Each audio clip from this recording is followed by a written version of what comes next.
मुंबई के अंधेरी में श्रीजी होटल पर बने एक सभागृह में NIR अमेरिका निवासी जर्सी कौर ने भारत आकर गुरु नानक देव और श्री गुरु ग्रंथ साहिब के बारे में 4 दिवसीय सेमिनार का आयोजन किया, जिसमें सैकड़ों लोगों ने भाग लेकर गुरु नानक का संदेश पूरी दुनिया में जागरूक फैलाने का फैसला लिया है। पेशावर मुंबई के संवाददाता फैज खान की खास रिपोर्ट। आज पहला दिन है सरबत दा भला रिट्रीट का, जो विजय भैया ने इनिशिएट की है, जो इन्होंने ऑर्गेनाइज की है। और इसमें हम श्री गुरु ग्रंथ साहब का मैसेज, जो सारी दुनिया के लिए एक मैसेज है, सांझी वार्ता कहते हैं इसको, अ डायलॉग जो सबके साथ है, वो भगवान का मैसेज है जो रिवील हुआ था गुरु नानक साहिब को। और श्री गुरु ग्रंथ साहब में वो मैसेज है एकता का, एक ओंकार का, एक भगवान, एक ह्यूमैनिटी, एक दुनिया, एक शब्द, एक बानी। वो मैसेज हम आज शेयर कर रहे हैं ताकि हमारे में ये जागृति आए कि हम उसकी अंश हैं भगवान की। गुरु ने कहा है, मन तू ज्योत स्वरूप है, तेरा जो रियल नेचर है वो ज्योत का है, वो लाइट का है। तू अपना मूल पहचान, तू तो ऐसे ही बिका जा रहा है फिजूल में।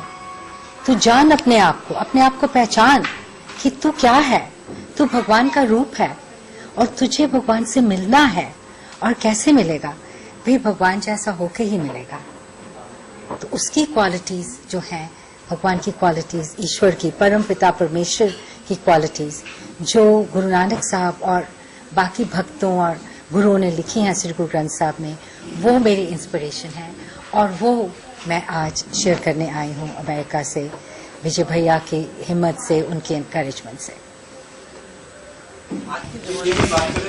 प्रोग्राम है आज शाम को, कल शाम को फिर 7 बजे से लेकर 9 साढ़े 9 बजे तक, फिर परसों 10 बजे से लेकर 2 बजे तक। पहले मेरा टॉक होंगे, फिर जगजोत भाई बोलेंगे और इसके साथ हम चैंटिंग और मेडिटेशन करते हैं। फिर संडे को फिर वही 10 बजे से। और सब्जेक्ट्स जो हमने चुने हैं वो एवरीडे लाइफ के हैं। जैसे आज हमने चुना है कि हम कैसे गुरुदेव, पिता परमेश्वर, भगवान को कैसे अपना दोस्त बनाएं। तू मेरा सखा, तू ही मेरा मीत। वो कैसे रिश्ता पालें, उसको कैसे स्ट्रेंथन करें। कल है कि हम अपने माइंड को कैसे कंट्रोल करें, मन जीते जग जीत। परसों का मैसेज है कि हम कैसे बोलें, जो दुनिया में ये जो स्ट्राइफ है, वायलेंस है, वो खत्म हो। गुरु का हुक्म है, सरब बोलन के माहे विचार।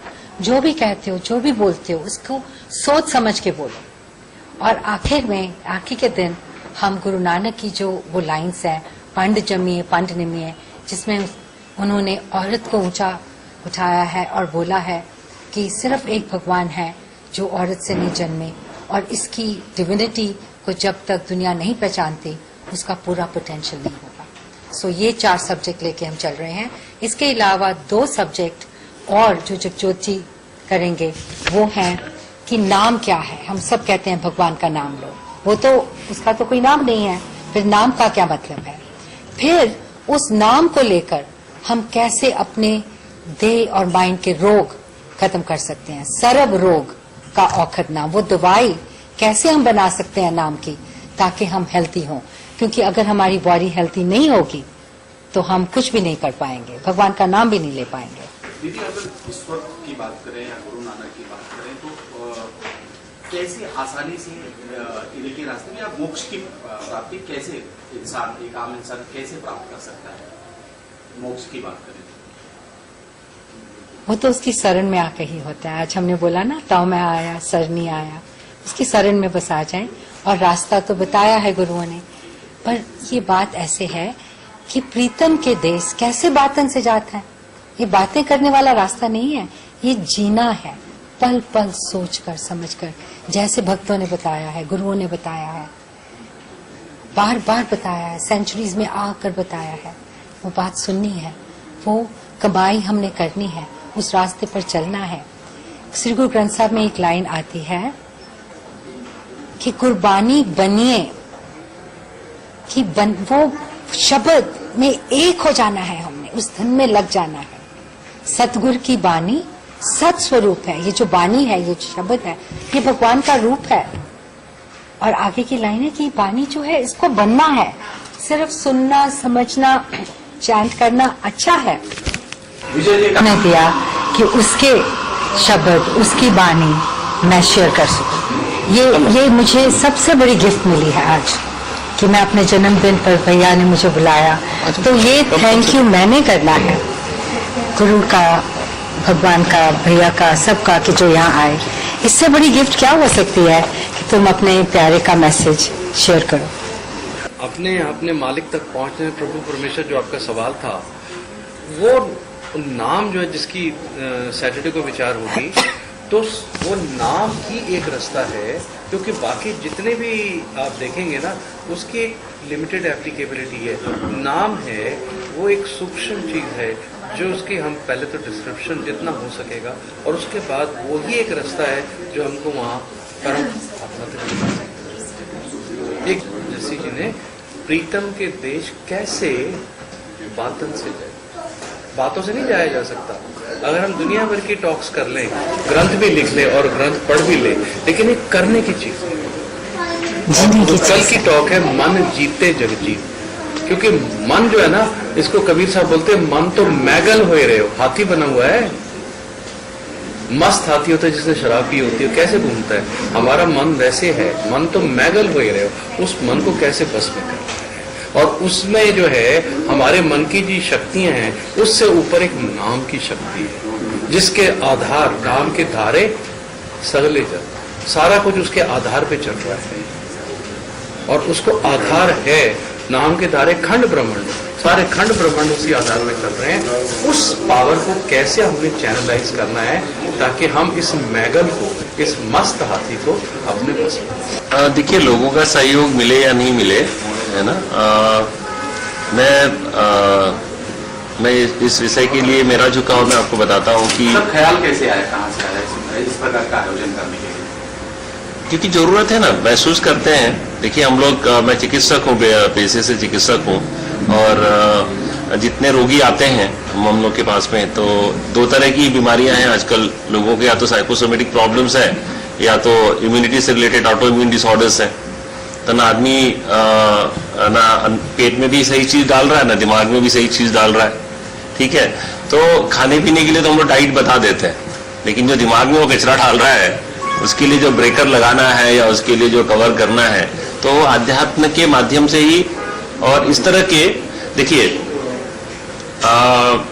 अपने यहाँ पे हम जो श्रीमद् भागवतम है या भगवत गीता, मतलब भागवतम में ये पूरा ये सीक्वेंस है कि जो भी जितने भी जो हमारे जो मैसेंजर आए हैं, जो मतलब भगवान की जो दूत आए हैं, तो उसमें उस परंपरा में जो हमारा ओमकार परिवार है, तो ओमकार परिवार के जो आखिरी जो गुरु हैं वो गुरु नानक देव जी हैं। तो उनकी जो टीचिंग्स है वो सबसे लेटेस्ट है। मतलब आज के परिवेश में, आज का जो हमारा आधुनिक युग है या कलयुग में है, तो कलयुग में अगर सचमुच में परिवर्तन लाना है तो सबसे साधारण है ना। अभी हम लोग इतने देर से दीदी का जो भी हम व्याख्यान सुन रहे थे, लेक्चर सुन रहे थे, तो आप देखोगे कि कितनी सरल भाषा में गुरु ग्रंथ साहिब में गुरु नानक देव जी ने कितना मतलब हर मौके के लिए, हर प्रसंग के लिए, हर परिस्थिति के लिए वहां पे पहले से रेफरेंस है। तो ये सबसे अगर हम लोग मेरा व्यक्तिगत जीवन, मैं आपको मेरे बचपन की कहानी बताता हूँ कि हमारी चौथी 4th क्लास की जो हमारी बुक थी, उसमें गुरु नानक देव के बारे में लिखा हुआ था। और उसमें मतलब मैं बता रहा हूँ कि मेरे जीवन में, मतलब मैं हिंदू परिवार से हूँ, और सिखिज्म और हिंदुइज्म कोई अलग नहीं है, लेकिन आज हम लोग अलग मान रहे हैं। लेकिन गुरुद्वारे की तरफ या गुरु साहब की तरफ या सिखिज्म की तरफ मेरा अपना झुकाव इसलिए रहा कि प्राइमरी स्कूल की जो हमारी किताब थी उसमें मैंने कोटेशन जो है गुरु नानक देव के बारे में पढ़ा था, और एक कोटेशन था कि नानक दुखिया सब संसारा और हरि को भजे तो हो निस्तारा। ठीक है, तो ये तो किताब की कोटेशन वो, और वैसे ही मेरी दादी जी जो है वो जो हम लोग आंगन में सोते थे तो बोलती थी कि राम राम कहत रहा कतहु पड़ल रहा, जब राम तकी हैं तब दुख भगी हैं। तो दोनों का आप सारांश देखो तो एक ही है ना कि नाम के बगैर या ईश्वर मतलब भगवान को याद किए बगैर या उनके शरण में जाए बगैर कोई प्राप्ति नहीं है। और आज दीदी खुद एक स्टैब्लिश्ड प्रोफेशनल है ना, जीजा जी बहुत वो भी स्टैब्लिश्ड हैं। तो सचमुच में अगर जो धर्म का प्रचार या जो गुरु का संदेश या भगवान का संदेश हम जो भी बोले, तो जिन लोगों का पेट भरा हुआ है, ऐसे लोग जो कर रहे हैं वही सचमुच रूप में कर रहे हैं। कैसे बोलूं, मैं सिख हूँ, सरदारनी हूँ। एक ओंकार सतनाम करता पुरख निरपौ निर्वै अकाल पुरख अजूनी सब पाठ मैं रोज करती हूँ, पर इसका मतलब मुझे आज समझ आया। मुझे इसका मतलब नहीं पता था, बस रैंडमली करती जाती। आज दीदी ने जिस तरीके से समझाया एक एक शब्द का मतलब, I don't know what to say, no words. It was very, very good that it really made me understand what this really means. Like